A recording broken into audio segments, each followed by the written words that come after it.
శివ వెళ్లడంతో సురేందర్ ఊపిరి పీల్చుకున్నాడు. క్యాబ్ మాట్లాడుకొని ఇంటికి బయలుదేరాడు శివ.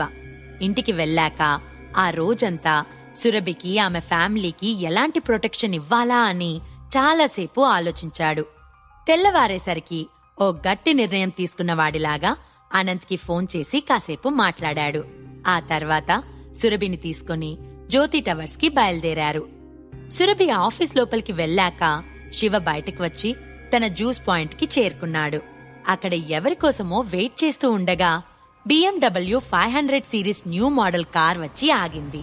అందులో నుంచి ఓ పర్సన్ దిగాడు. అతను శివ దగ్గరికి వచ్చి చిరునవ్వుతో కార్ వచ్చి వీళ్ళ కార్కి డాష్ ఇచ్చింది. ఆ కార్లో నుంచి స్టైల్ గా దిగాడు జై.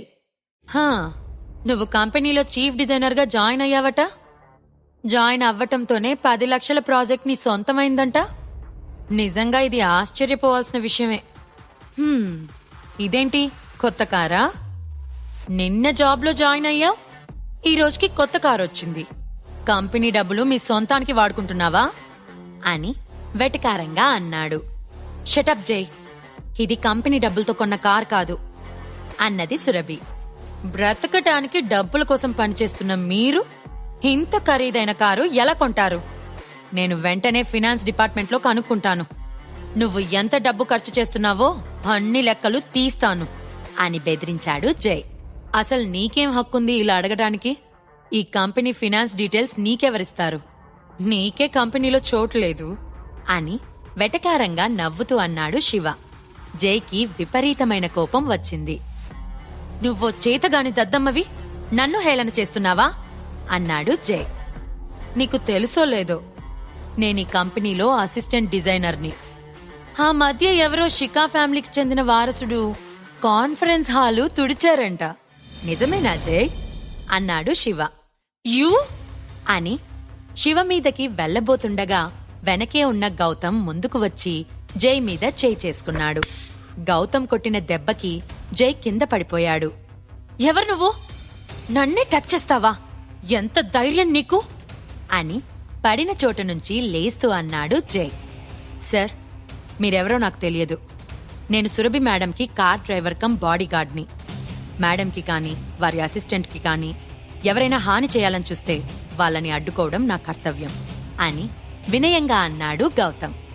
యూ రాస్కెల్ అని గౌతమ్ని ఏదో అనబోయాడు జై. కాని గౌతమ్ 6 అడుగుల ఎత్తు, మైక్ టైసన్ లాంటి బాడీ చూసి ఆగిపోయాడు. అప్పుడే గర్వపడకు సురభి, నీకు తెలియదనుకుంటా.